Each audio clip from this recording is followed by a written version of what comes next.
Ah, ahí está el máster Reinaldo. Buenos días, máster. Aún no tiene el audio.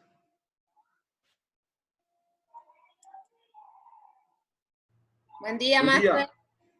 Buen día. Buen día, ¿qué tal? Disculpen la demora ahí, tuve problemas con la conexión. No, tranquilo. Vamos a tratar de terminar este día, ¿verdad? Sí, está bien. Quedó pendiente, no haremos la práctica y me da gusto saludarlos nuevamente. Y desde ya pues vamos a tratar de iniciar por donde quedamos, ¿va? Partiendo de que ya tenemos una información previa. Ajá.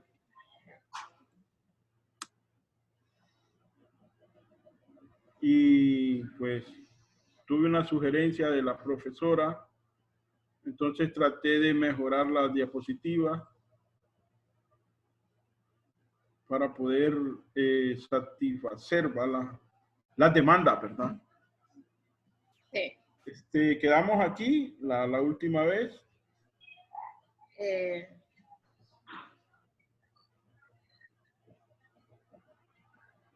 Logramos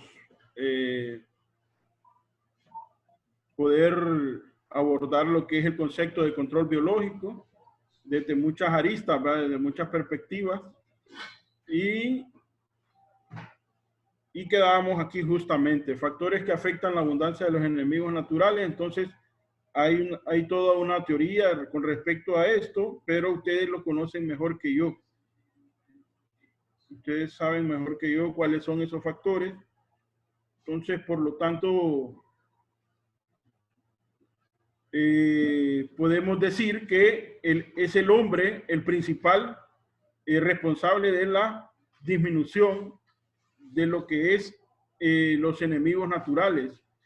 Y cuando me refiero al hombre, me refiero a sus acciones, ¿verdad? No tanto el hombre como la mujer tienen acciones que van en contra de lo que es, pues, el desarrollo, el crecimiento y lo que significa la abundancia y la gran cantidad de población de los enemigos naturales en los agroecosistemas.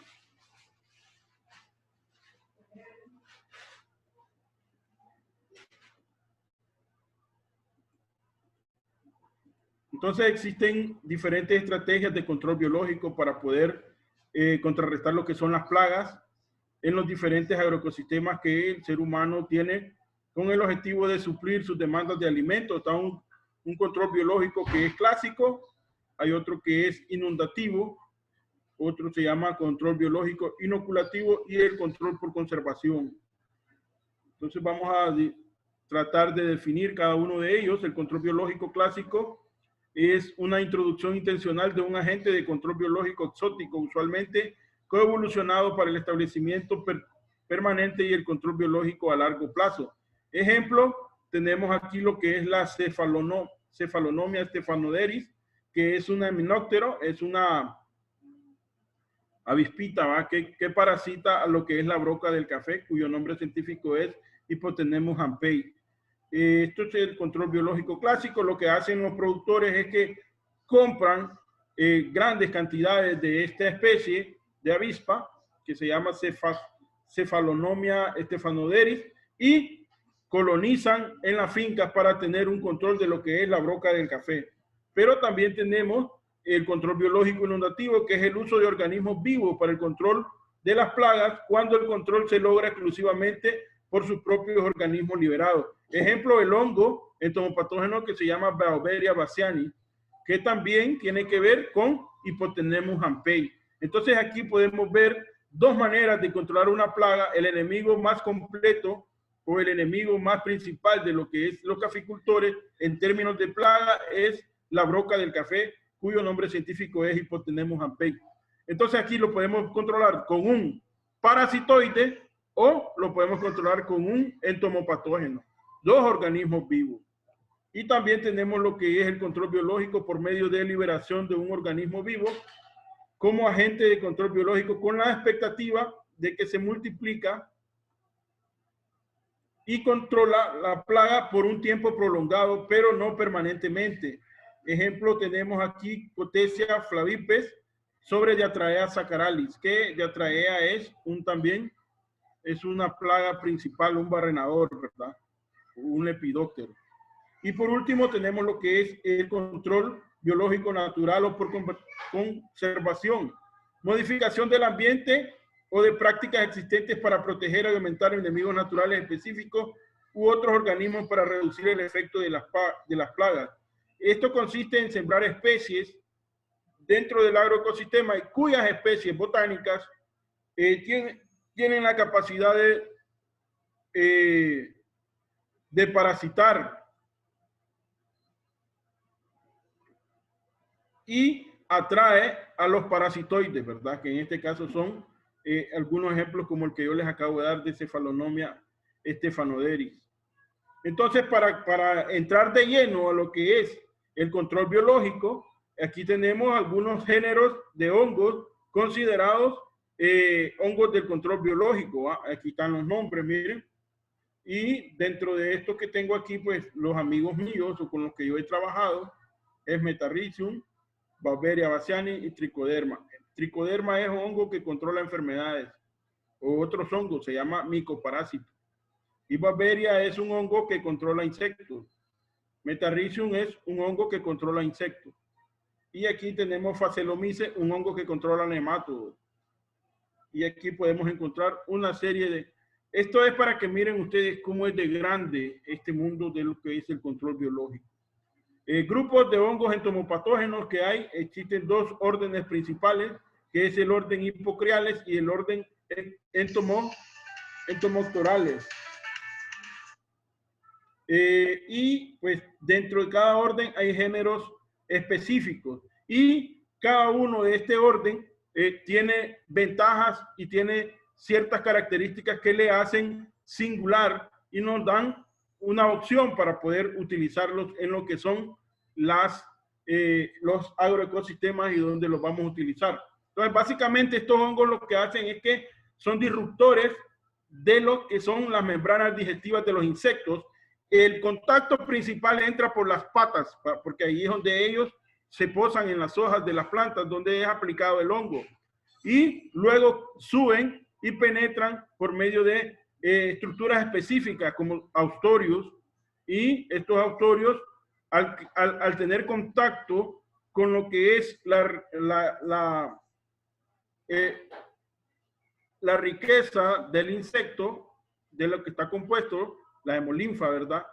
Entonces, cuando se alimenta el austorio de la hemolinfa, produce apresorios, que lo que hacen es invadir todo el cuerpo del insecto y por lo tanto el insecto mata. Aquí tenemos, esto es un picudo Metamasium hemíptero, aquí tenemos un pentatómide, aquí tenemos una mosca, que es una díptera, y aquí también tenemos otras plagas principales de lo que son los cultivos. Y así como, por ejemplo, tenemos en estas imágenes, así existen grandes cantidades de plagas que son atacadas por los hongos. Hay una norma que se llama la ISO 9001 que establece que todas las empresas productoras o agroexportadoras tienen que producir con el 20% de sus insumos, tienen que ser control biológico. Entonces aquí podemos ver las diferencias que hay entre los hipocriales y los entomoctorales, que son dos órdenes diferentes. El uno es exótico y el otro es episótico. Esto significa que uno puede crear en una área o una región geográfica alguna enfermedad. El episótico es más rápido. ¿Por qué? Porque puede provocar una epidemia en un corto tiempo, en un lapso tiempo. Entonces, tanto el uno como el otro se pueden reproducir de manera in vitro o en vivo, en laboratorio. Entonces, esa es la capacidad que nos dan. Uno se utiliza como estrategia por inundación y el otro orden por estrategia por conservación. Entonces, este es el mundo, este es el abordaje que hace todo lo que es el desafío al que está sometido hoy la academia, ¿verdad? Las universidades son las responsables de poner en práctica estos métodos de control. Entonces, ¿cuáles son los hongos más utilizados para control biológico? SACB significa como agentes de control biológico. Bacteria bassiana, Metarrhizium anisoplae, Phacelomices lilacinus y Trichoderma harzianus. De estos que están aquí, Phacelomices se alimenta de nematodos, Trichoderma de otros hongos es micoparásito, pero también tricoderma se puede utilizar como un endofítico. Hay diferentes especies, razas de tricoderma y por lo tanto puede tener dos funciones en una. Endofítico es que desarrolla las raíces de las plantas de manera que promueve el crecimiento radicular, y si tengo mayor crecimiento radicular, la planta va a estar mejor alimentada y de paso me controla todas las enfermedades que se pueden surgir en la planta, como Dampinog, mal de tayuelo y Phytophthora Phytium, Fusarium y todo ese tipo de enfermedades que se dan en la planta. Entonces aquí podemos ver, así es la apariencia de Beauveria. El hongo es un polvillo. Ustedes han visto hongos en cualquier momento de su vida, cuando se les arruina el pan, cuando las tortillas se le llenan de un hongo color naranja. El hongo es un polvillo. Entonces esto que está aquí, ese polvillo se llaman esporas. Y las esporas son las estructuras fructíferas del hongo que le permiten penetrar cualquier ambiente donde él pueda encontrar alimento. Aquí tenemos Metarrhizium, diferente a Beauveria. Beauveria es blanquita, Metarrhizium es un poco verde, verde militar, no es un verde intenso ni verde claro, es un verde como opacado. Y Phacelomisis lilacinus es el hongo que se alimenta de nematodos. También hay diferentes hongos, ¿verdad? Que lo hacen. Hay otro que se llama Pochonia también, pero esto es lo más utilizado en el mundo hoy en día. Y aquí está Trichoderma harzianum, que tiene doble función. Puede trabajar como micoparásito y también puede trabajar como endofítico. Se parece a Metarrhizium, pero Metarrhizium no es micoparásito. Si les dije que era micoparásito, tengo que pedirles disculpas. Metarrhizium es entomopatógeno. Se parecen, ¿va? Yo me dejé llevar por el color. Pero este es tricoderma, micoparásito. Y Metarrhizium es entomopatógeno. ¿Y cómo se obtiene el plaguicida, el hongo? ¿Cómo lo podemos producir? Tenemos que tener una fuente. Entonces, si yo quiero producir, por ejemplo, Beauveria bassiana, miren, ¿qué color es Beauveria? ¿Se acuerdan cuando les dije? Beauveria es blanquita. Entonces, ese insecto fue asesinado por Beauveria bassiana. Entonces, significa que este hongo, tiene alta capacidad de severidad, es severo.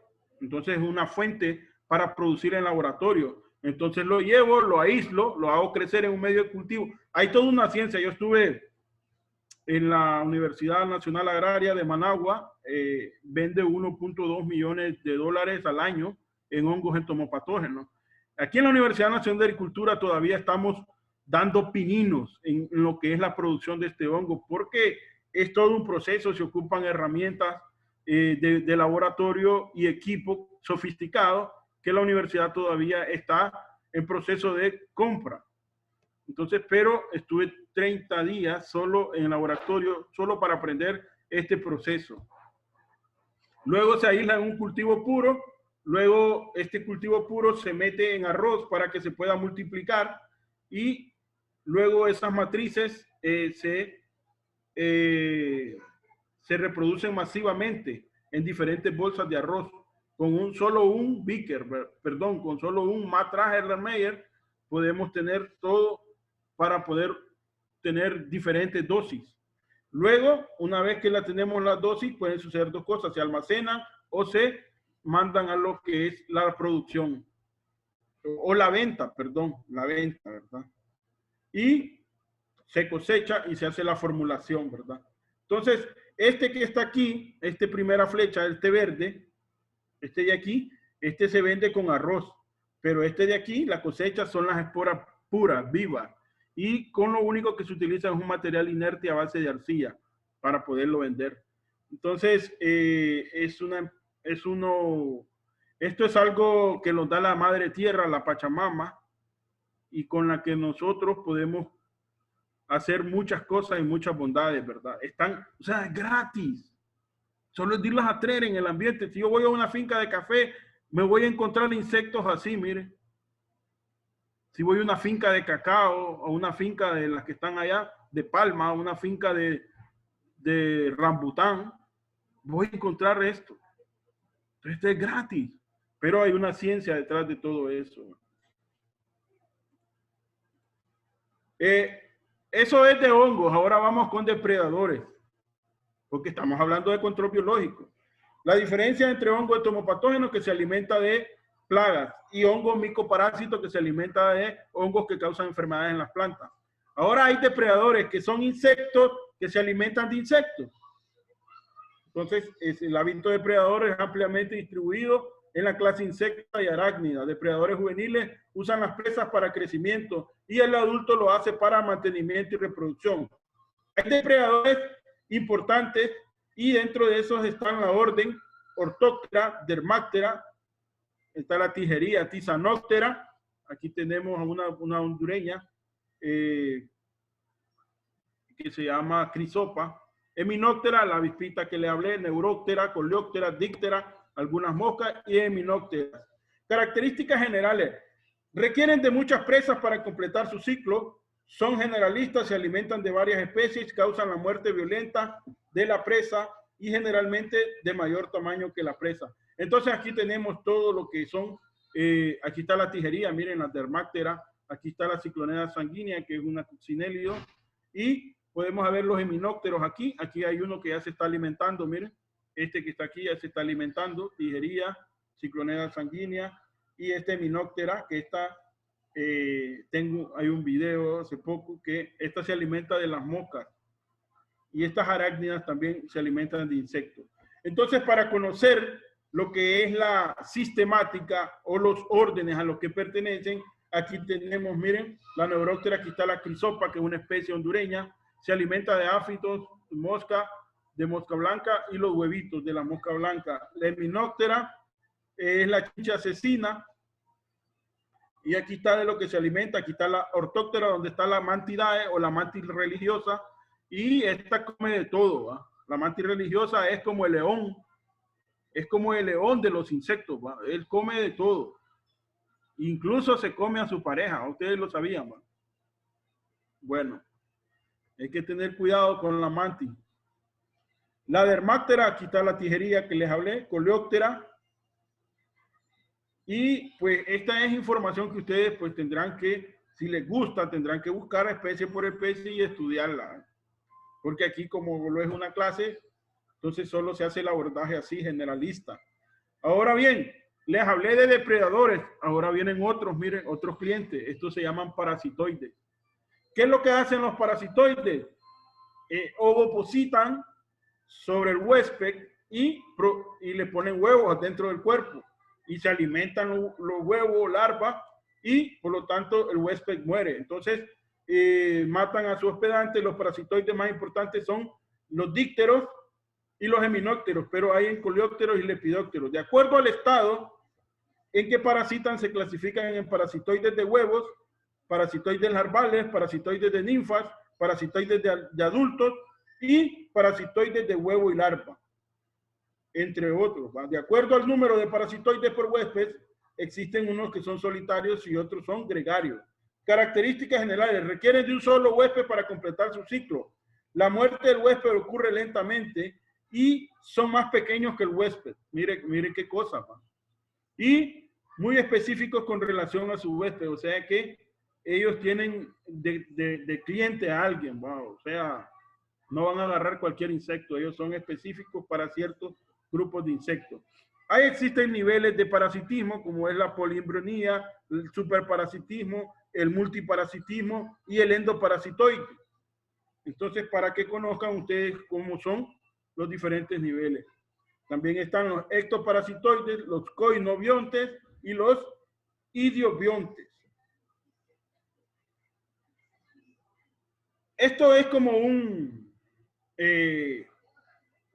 condensamiento de lo que son los parasitoides, donde la clase Hymenoptera están estas especies de la sínfita y la apocrita, donde están 8 superfamilias. Dentro de esas 8 superfamilias hay 36 familias de parasitoides y dentro de ellas se encuentran las abejas, las avispas, hormigas y algunas especies de Vitiladi y Drinidae. Entonces, estos son condensamientos que estoy haciendo, pero el mundo de los parasitoides es gigante, ¿verdad? Es gigante. Entonces, aquí en un cuadro les puedo representar básicamente algunas especies y las presas que se alimentan de parasitoides, ¿verdad? Si en algún momento no entienden algo, me lo pueden preguntar. De nombres científicos y de todo eso, ustedes pueden estudiarlos después de manera específica si se sienten atraídos por esto. Si no, no hay problema. ¿Va? Entonces, esto es básicamente lo que hacen, miren. Las larvas ovipositan al huevo, ovipositan aquí. Este está un adulto ovipositando larvas. Y aquí está, miren, una larva en un microorganismo más grande que él. Entonces, básicamente ese es el trabajo de lo que son los parasitoides. Ahora vamos al otro, que son los virus. Ya hablamos de hongos entomopatógenos, hongos micoparásitos y hongos endofíticos. Después hablamos de depredadores. Después hablamos de parasitoides. Ahora vienen los virus. Los virus entomopatógenos son considerados entidades infecciosas cuyo genoma está formado por ADN y ARN.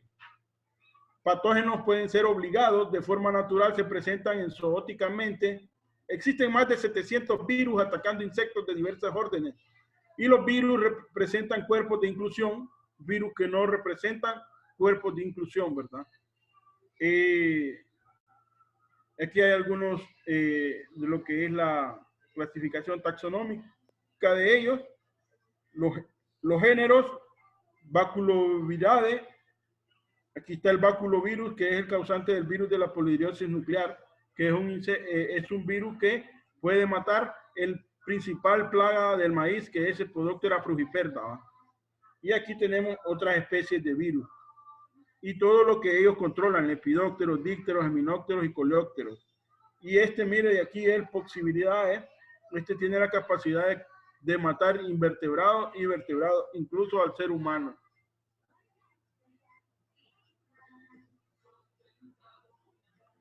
Este es el ejemplo de lo que es el virus de la polidiosis nuclear, ¿verdad? Y cómo el proceso de infección, cómo el gusano al posar sobre la hoja es atacado por el ARN y por lo tanto le causa la muerte al insecto, ¿va? Una vez que él come. Entonces, el intestino de la oruga pues, es colonizado por un pH básico y los vironies, derivados de los cuerpos de inclusión, atacan las células epiteliales del intestino replicando el virus en las células del insecto, ¿verdad? Por lo tanto, pues el insecto muere. Y esto creo que está en el libro que les pasé yo. Origen taxonómico de los agentes de control biológico aumentativo. Está el número, de acuerdo al número de especies. Tenemos que la especie de Hymenoptera es la que tiene más especies dentro de el control biológico. Y aquí tenemos pocas cantidades de otras especies, Dictera, Tisanóptera, Neuróptera, nemátodos y Heteróptera, Coleóptera y ácaros. Para poder resumirles, los ingredientes más comunes de las formulaciones de bioplaguicidas, el uso están las bacterias. Miren, tenemos hasta 9 formulaciones diferentes de bacterias, siendo Bacillus subtilis y Bacillus thuringiensis algunas de las más específicas. Poco no les hablo, hasta ahorita les hablo de bacterias. Y los hongos están en segundo lugar. Y los bioplaguicidas botánicos están los insectos y los virus y algunos minerales, ¿verdad? Formulaciones bioplaguicidas encontradas en zonas diferentes de estudio. Hay bioplaguicidas insecticidas, parasitoides, nematicidas, fungicidas, depredadores y bactericidas. ¿Ven? Esto es en Honduras, ¿verdad? Los estudios que se han hecho en el país. Lo que más existe son bioinsecticidas. Y algunos productos que se pueden encontrar hoy en día. Dentro de ellos tenemos a lo que son, pues, este es ácido polipiroleñoso, es un bioinsecticida nematicida, Beauveria bassiana. Esto lo produce la Universidad Autónoma de Nicaragua. Y aquí en Honduras solo está produciendo Zamorano. Aquí está tricoderma. Tricosan significa tricoderma zamorano. Aquí está Metarrhizium zamorano, Matazán. Aquí está, miren. Pasan, Phacelomices zamorano, miren. Entonces, esto, lo difícil para producirlo no es que no hay personal capacitado en Honduras. Sí lo hay. Y Reinaldo Flores es uno de ellos. El problema es el equipo, ¿va? Que ocupan equipos sofisticados que ronda alrededor, no es mucho el dinero, ¿verdad? Pero sí se ocupa por lo menos unos $50,000 aproximadamente para poder equipar un laboratorio. En lo que se gastó en la pandemia, tuviéramos 4 laboratorios en todas las universidades de Honduras ya. Aquí está extracto de chile, más ajo, más cebolla. Este se lo va a compartir la profesora, este PDF que le envié yo, de este bioinsecticida, ¿va? Sí, claro que sí. Ya se los compartí. Ah, ¿ya lo tiene? Ah, qué bueno. Sí, ya lo tengo. Bueno, bioplaguicidas son plaguicidas derivados de materias naturales de animales, plantas, bacterias, hongos y ciertos minerales. Y yo creo que aquí estamos cerrando ya la presentación. Traté de hacerlo rápido porque la semana pasada me quedé corto. Entonces, va a quedar mucho espacio para preguntas y respuestas, valoraciones y cualquier tipo de consultas que puedan hacer, ¿verdad? Aquí cerramos con lo que son los bioplaguicidas vegetales y aquí estamos terminando la presentación. Entonces, tenemos espacio suficiente de preguntas, respuestas. Puedo volver a las diapositivas como ustedes estimen conveniente. Yo tengo una pregunta. Creo que en una de las diapositivas mencionaba, hace poquito pasó, lo que hay, no, la siguiente. Hay cuando un virus presenta cuerpo inclusivo y cuando no presenta cuerpo inclusivo. ¿A qué se refiere con cuerpo inclusivo? O cuerpos de inclusión, perdón. Cuerpos de inclusión, que no presentan cuerpos de inclusión. Esas son las manifestaciones del virus sobre el insecto. En algunos existen algunas características de la muerte del insecto donde el virus queda reflejado y en otras no. Entonces, básicamente en eso consiste. ¿Entendiste, Iris? Sí, ahorita lo estaba notando. Entonces es como cuando presenta cuerpos de inclusión, entonces se puede manifestar como el virus. Son características visibles del virus. Ok. Sí, en la muerte del insecto. Máster, una pregunta. Esa plaga que venía como, o viene, no sé, como langostas, ¿con qué se podría contrarrestar o cómo podrían estar preparados todos los productores de Honduras para este tipo de plaga?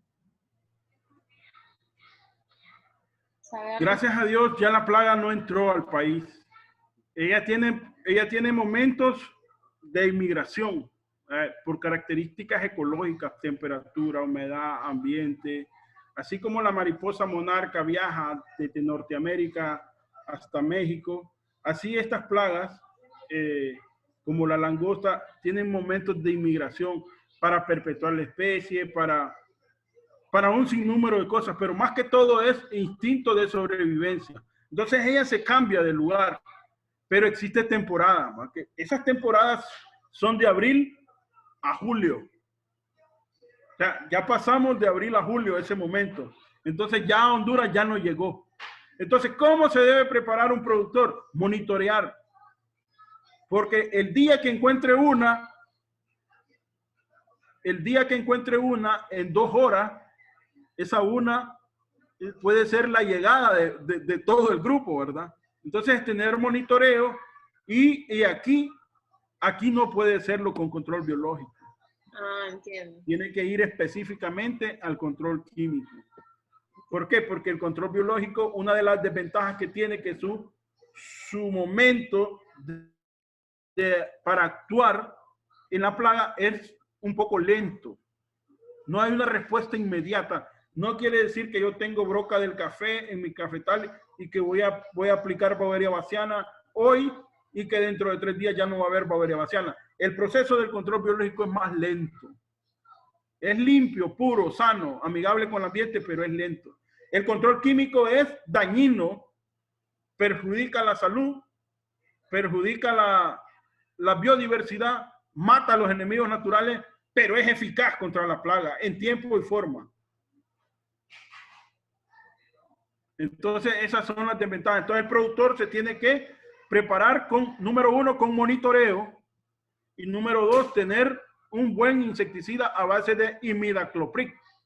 ¿Qué es imidacloprid? Es una sustancia que está permanente una vez que entre en contacto con la planta. O sea, desde que lo aplicó, va a estar 15 días imidacloprid dentro de la planta. Y cualquier insecto que llegue, coma, o chupe, o succione, o muerda, se va a morir. Y mientras que con Beauveria no es así. Entonces, eso es básicamente con respecto a lo que es la langosta. Es Schistocerca, el nombre científico de ella. Oh, gracias. ¿Tienen alguna otra pregunta, jóvenes? Sí, quería saber qué otros insectos no pueden ser tratados con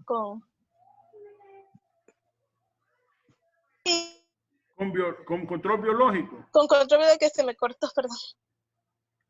Sí, mire, ¿ven? Todos los insectos se pueden tratar con control biológico, absolutamente todos. ¿Cuál es el problema? El problema es que las cantidades de la plaga dentro de nuestro cultivo son las que nos determinan la necesidad de contrarrestar esta plaga. Por eso hay que hacer monitoreos y determinar la presencia de alguna plaga y ahí empezar a hacer el uso del control biológico. Pero cuando las cantidades de plaga, le voy a dar un ejemplo y no quiero que se vaya a molestar, pero lo voy a usar conmigo. Digamos que yo agarro un piojo y yo me miro un piojo, ¿va? Entonces yo tengo que usar algo para matar ese piojo. Porque si me cundo de piojo, como decía en el antepasado, si me cundo de piojo, lo único que puedo hacer es control químico. Cuando ya está cundido, es control químico, porque ya no tiene que hacer más nada. Ahora, cuando inician las plagas, es con control biológico y es más saludable y más sano con el ambiente. No sé si respondí bien su pregunta. No, sí. Nos van a cortar ya el tiempo para entrar a la segunda y terminar de responder preguntas y luego... Ok, cerramos y entramos. Nos van a cortar, sí. Ok, muy bien. Bueno. Entremos al otro link.